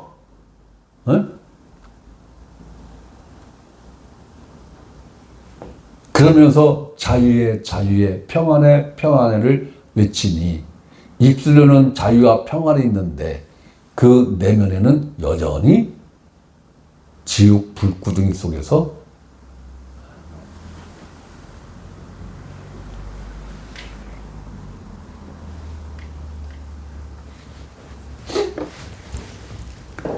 그러니까 가짜 평화, 가짜 평안, 가짜 샬롬에 속으면 안 된다라는 거예요. 결단코 우리는 율법 아래 있어서는 안 됩니다. 제가 이렇게까지도 표현을 했었잖아요. 우리는 율법의 그림자조차라도 버려야 됩니다. 율법의 그림자조차라도 버려야 됩니다. 자, 19절 봅니다. 육체의 일은 분명하니 육체의 열매는 이런 것이다 라는 거예요. 곧 음행과 더러운 것과 호색과 우상숭배와 주술과 원수 맺는 것과 분쟁과 시기와 분냄과 당짓는 것과 분열함과 이단과 투기와 술 취함과 방탕함과 또 그와 같은 것들이라. 전에 너희에게 경계한 것 같이 경계하노니 이런 일을 하는 자들은 하나님의 나라를 하나님의 왕국을 유업으로 받지 못할 것이요. 하나님 왕국에 못 들어간다는 얘기죠. 생명이 없다는 얘기예요. 영생이 없다는 얘기예요.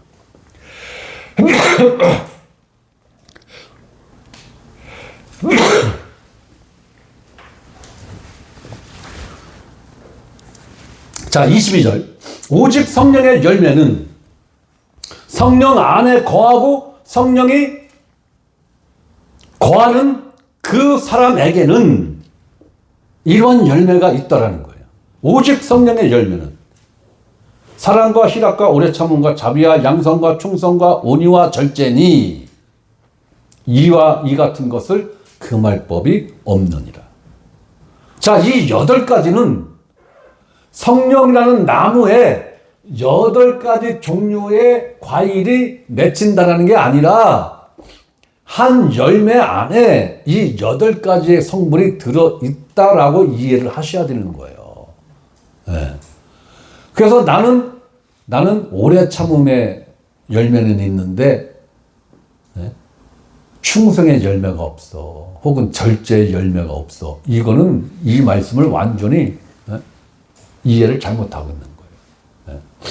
한 가지라도 있으면 나머지 7가지도 다 갖고 있는 거예요. 그것을 본인이 보지 못하고 느끼지 못하는 것 뿐이지. 그것 뿐이지 다 갖고 있는 거예요. 다 갖고 있는 거예요. 엊그저께는 우리 직원이 양마장님 차에 도라이바 있죠? 십자 도라이바. 나는 순간적으로 없어. 그랬단 말이에요. 없어. 아니 그 차를 매일 10시간씩 운전하는 내가 나 없어. 그 드라이버 없어. 그랬더니 내 차문을 열고 그 차 문에 그게 저기가 있잖아요. 뭔가를 이렇게 넣을 수 있는 거. 거기서 십자 드라이버를 찾아가고 가는 거야. 이건 뭐예요? 실제로 있으라 나는 없음으로 인식하고 있었던 거죠. 내가 없음으로 인식했다 하여 실제로 있는 것이 없는 것이 되는 건 아니죠. 그렇듯이 예. 내가 이 8가지 성령의 열매를 8가지를 다 인식할 수도 있고 혹은 한두 가지만 인식하고 나머지는 인식하지 못할 수도 있는 거죠. 예. 인식하지 못하는 것은 나는 없어 라고 표현은 할 수 있을런지는 몰라도 실제로 없는 것이 아닌 게 되는 건 아니잖아요. 예. 그 얘기를 제가 하고 싶은 거예요. 자, 여기서 우리가 주목하여 볼 것은 사랑입니다. 이 사랑이 성령의 열매에서는 한 종류로 언급되어 있는데 고린도전서 13장에는 이 사랑을 대단하게 지금 말씀을 하고 있어요. 그죠? 네. 고린도전서 13장 전체를 할애해서 이야기를 하고 있단 말이에요. 지금. 네. 이걸 다 읽고 설명드리기에는 제 체력이 딸리기 시작합니다. 아시는가 내용을 다. 성령의 열매 안에 고린도전서 13장에서 말씀하신 사랑의 요소들이 다 들어있는 거예요. 그것을 사랑이라는 이 한 가지를 떼어내서 이 사랑이 갖고 있는 핵심 요소들이 이런 거야 라고 하나님이 별도로 할애를 해서 설명을 하신 것 뿐이지. 성령의 열매 안에 고린도전서 13장에서 말씀하신 사랑의 요소가 다 들어있는 거예요. 자, 갈라디아서에 있는 성령의 열매 따로 고린도전서 13장에 있는 사랑 따로 있는 것이 아니라 고린도전서 13장에 나와 있는 사랑은 갈라디아서에 있는 성령의 열매에 다 포함이 되어 있는 것으로 우리는 이해를 해야 된다는 거예요. 그렇기 때문에 하나님 나에게 사랑 좀 주세요. 저 이 기도 엄청 많이 했어요. 신학교 다니고 할 때 승질이 하도 개떡 같아가지고 내 승질 좀 어떻게 좀 고쳐질려나 싶어서 안 주더라고. 왜? 그때는 접붙여 있지 않았으니까. 근데 어느 날 복음을 깨닫고 나서 보니까 다 있더라고. 다 있는 거예요. 구할 필요도 없는 거예요. 저절로 다 있는 겁니다.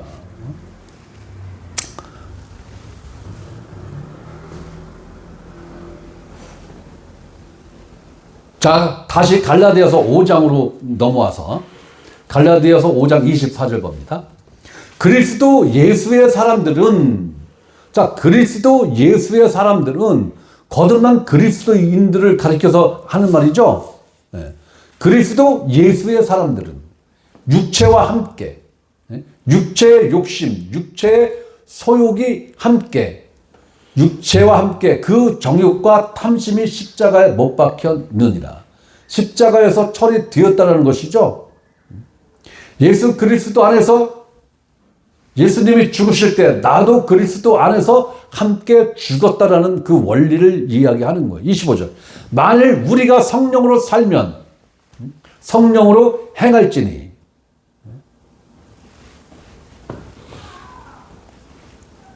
헛된 영광을 구하여 서로 노엽게 하거나 서로 투기하지 말지니라. 자, 헛된 영광을 구하여.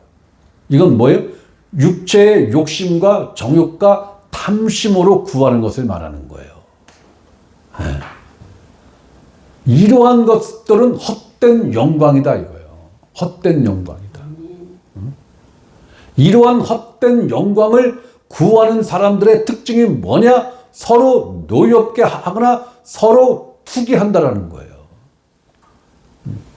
그러나 그리스도인인 너희는 헛된 영광을 구하지 말라는 거죠. 육체의 욕심과 정욕과 탐심으로 구하여 얻은 것의 결과가 무엇이라는 것입니까? 서로 노엽게 하고, 즉 서로 화가 나게 한다는 것이고 서로 투기하게 한다는 것이에요. 그 결과 이런 사람들은 평안이 없고 속에 늘 화가 치밀어 올라오기 때문에 건수만 생기면 서로 다투고 헐뜯고 서로 높아지려고 하고 서로 간의 갈등이 끊이지를 않는 것이란 말이에요. 이런 사람들이 어떤 사람들이라고 성경은 경고하고 있습니까? 경건의 모양은 있으나 경건의 능력은 부인하는 자들. 곧 거듭나지 못한 종교인들을 가리켜서 하신 말씀이란 말이에요. 하나님은 이러한 사람들에게 이렇게 경고를 하셨습니다. 디모데후서 3장 1절에서 7절입니다.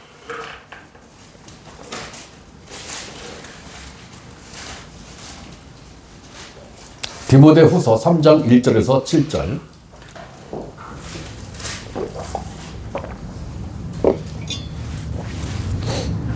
너희는 이것을 알라. 즉 말세를 살아가는 우리들이 반드시 알아야 한다는 것이에요. 말세. 성경에서 말하는 말세는 언제부터 언제까지입니까? 예수님의 초림 때부터 재림 때까지. 너희는 이것을 알라. 말세, 고통하는 때가 이르러. 고통하는 때가 이르러. 사람들이 자기를 사랑하며 돈을 사랑하며 자랑하며 교만하며 비방하며 부모를 거역하며 감사하지 아니하며 거룩하지 아니하며 무정하며 원통함을 풀지 아니하며 모함하며 절제하지 못하여 사나우며 선한 것을 좋아하지 아니하며 배신하며 조급하며 자만하며 쾌락을 사랑하기를 하나님 사랑하는 것보다 더하며.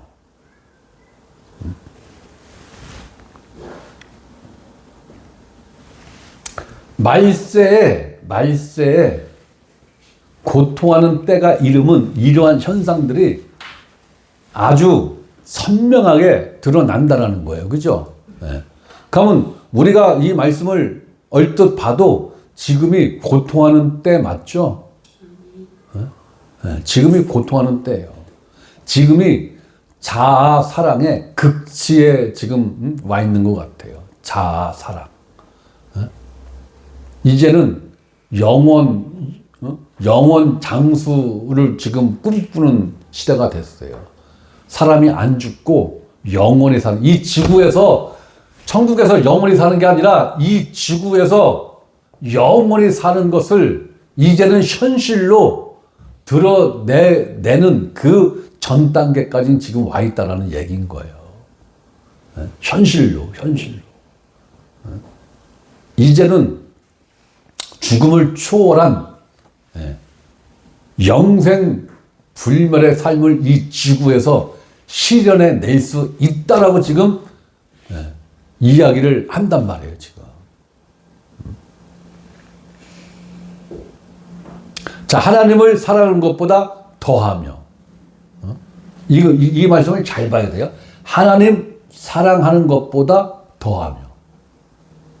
그러면 이 얘기는 하나님을 사랑한다라는 거예요? 하나님을 사랑하지 않는다는 거예요? 네. 기본적으로 하나님을 사랑하는데 하나님을 사랑하는 것보다 이것들을 더 우에 놓고 사랑한다는 거죠.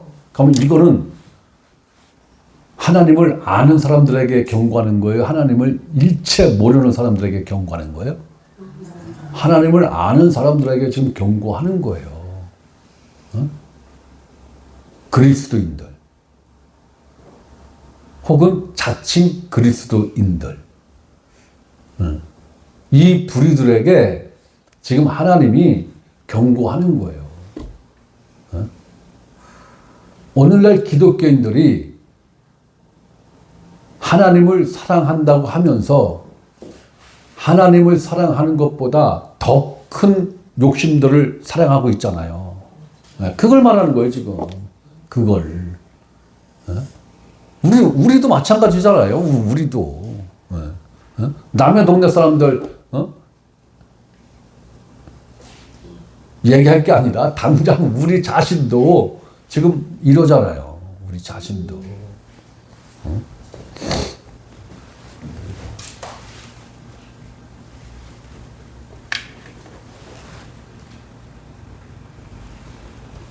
우리가 앞에서 살펴보았듯이 요한복음 15장에서 주객이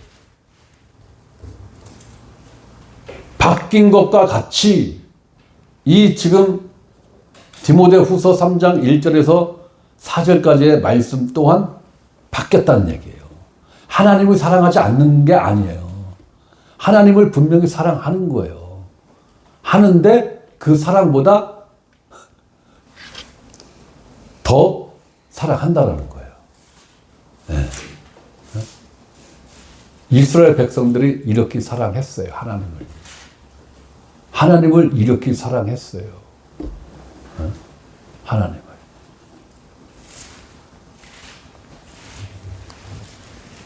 그러면서 5절을 봅니다. 경건의 모양은 있으나, 자, 경건의 모양은 있으나, 하나님을 사랑하는 겉모습은 있으나, 하나님을 믿는 겉모습은 있으나, 기도하는 겉모습은 있으나, 절제하고 인내하고 경건해 하는 그 겉모습은 있으나, 경건의 능력은 부인하니. 내 안에서 생명의 능력으로 열매를 맺게 하는 것은 부인한다는 것으로, 부인한다는 것은 믿는다는 거예요? 안 믿는다는 거예요? 안 믿는 거죠?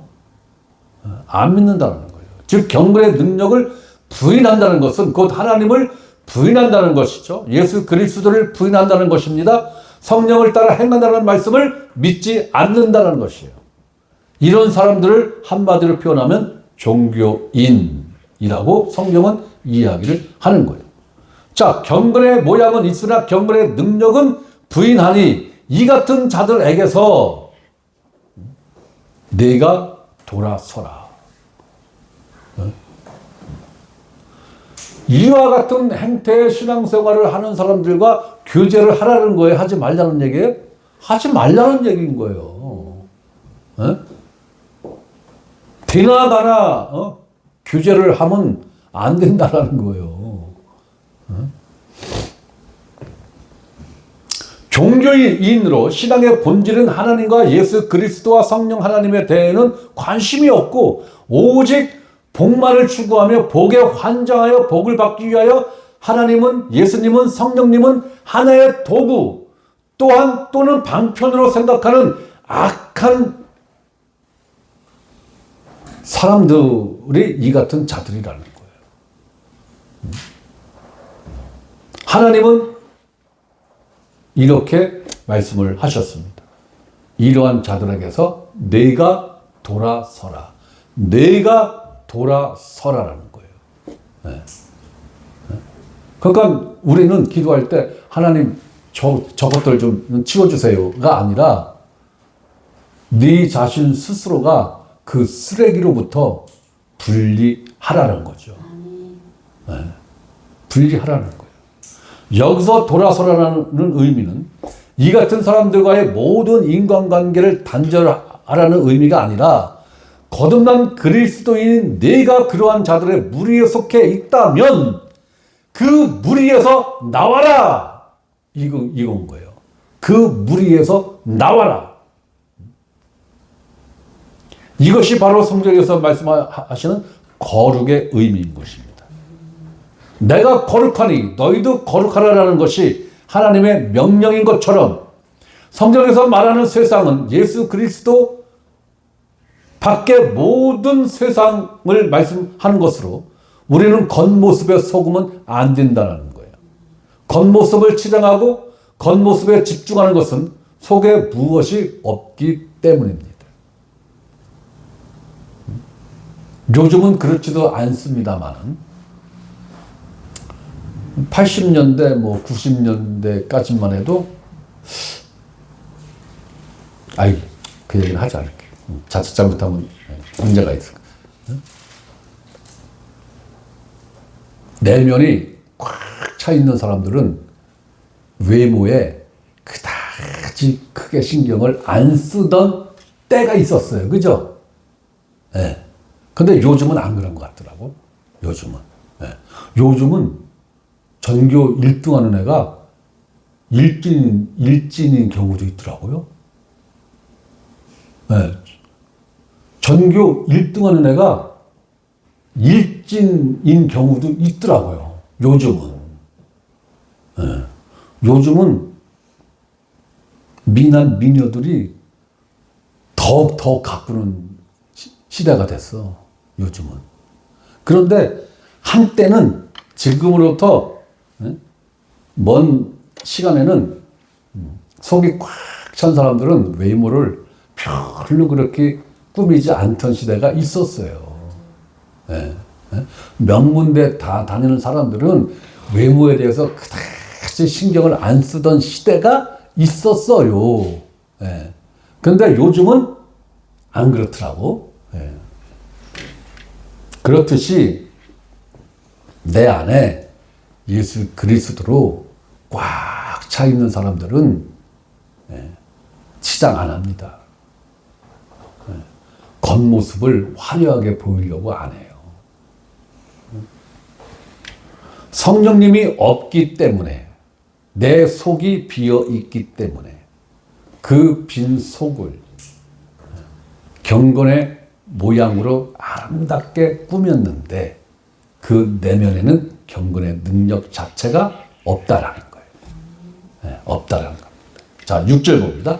그들 중에 1절에서 5절 말씀에 속한 자들 중에 남의 집에 가만히 들어가 여기서 남의 집은 마음을 말하는 것으로 남의 마음에 즉 생각에 뭔가를 집어넣어 주려고 하는 존재들이 있다라는 거예요. 어리석은 여자를 유인하는 자들이 있으니 그 여자는 죄를 중히 지고 여러 가지 욕심에 끌린 바 되어 이거는 여러 종교적인 형태의 여기에 진리가 있나? 여기에 진리가 있나? 저기에 진리가 있나? 끊임없이 기웃기웃하는 이 사람들. 그런데 이 사람들을 얼핏 보면 굉장히 열정적이고 뭔가에 대해서 끊임없이 배우고자 하는 그 열정으로 가득 찬 사람으로 보인단 말이에요. 7절 봅니다. 항상 배우나 항상 배우는 거예요. 항상 배우는 거예요. 끝내 진리의 지식에 이를 수 없느니라.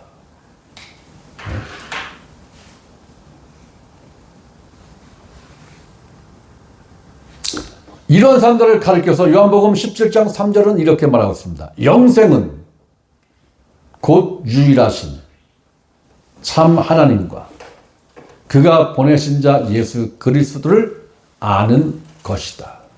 네. 여기서 아는 것은 지식적으로 정보로서 아는 그 수준을 말하는 게 아니에요. 네. 결혼한 남자와 여자가 체험적으로 서로를 아는 그 아는 것을 말하는 거예요. 네.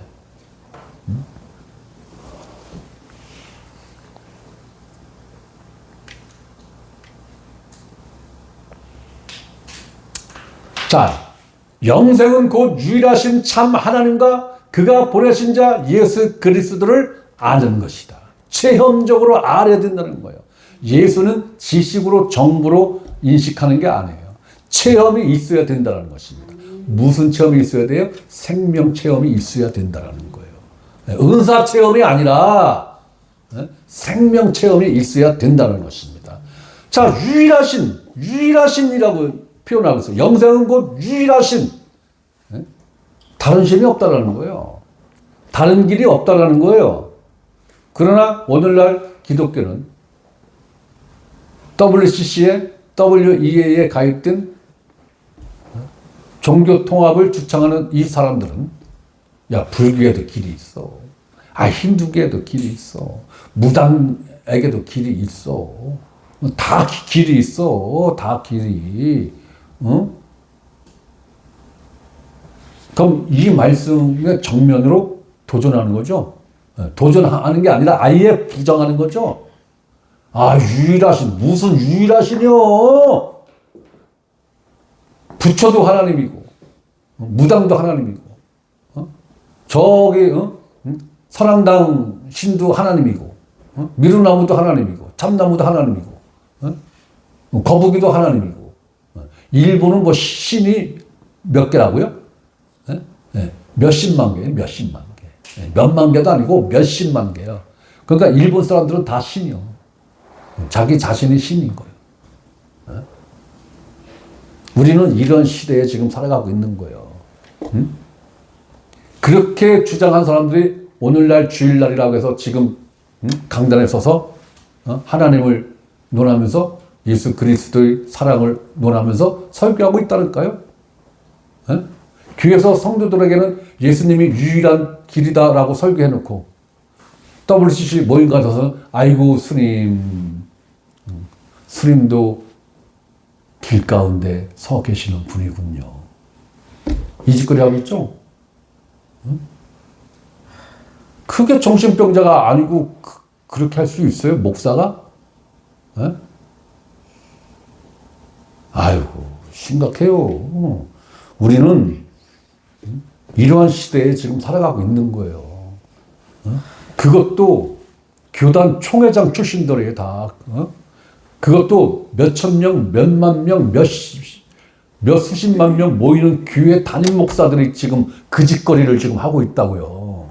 그 짓거리를. 그걸 뻔히 알면서 그 교회에 출석하는 교인들, 저는 100% 구원 없다고 보는 거예요.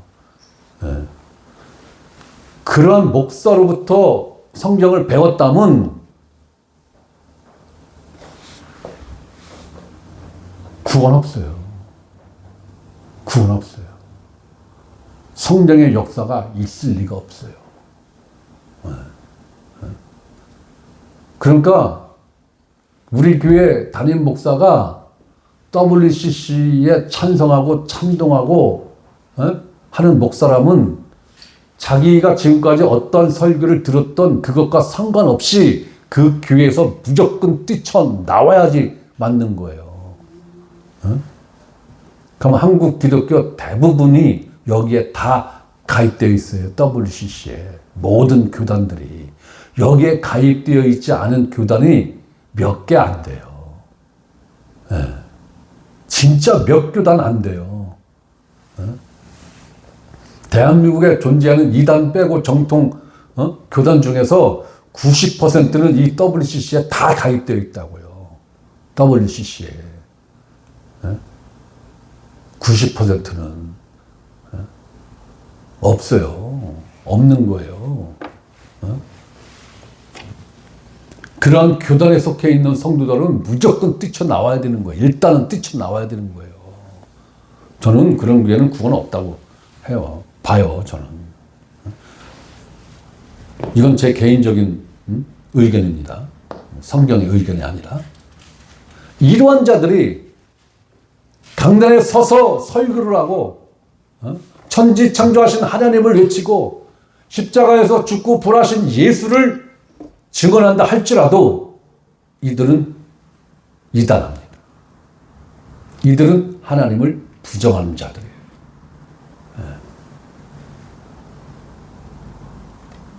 저는 그런 자들의 주장에 0.01%도 찬동하지 않습니다.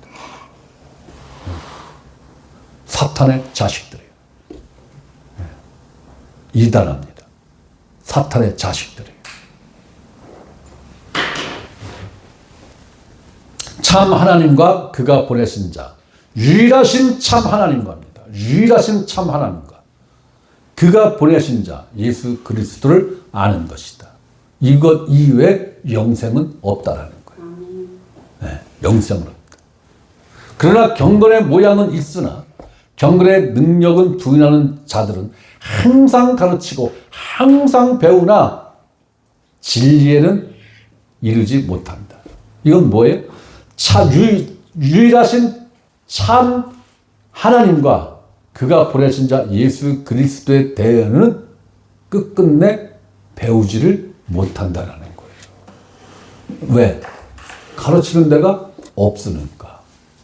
가르치는 목사가 없으니까. 그러니까 성도들은 끝끝내 배우지를 못한다. 배우지를 못하면 가는 길은 오직 한 길이죠. 멸망의 길. 그들이 원하든 원치 않던 멸망의 길을 지금 계속 질주를 하고 있는 겁니다. 이것이 하나님이 경고하는 거예요. 이것이.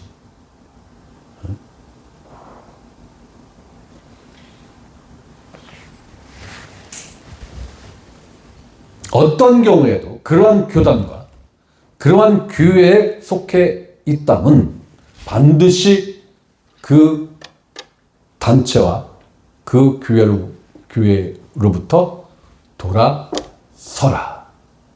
돌아서라. 이것이 하나님의 명령인 것입니다. 자, 오늘은 여기까지.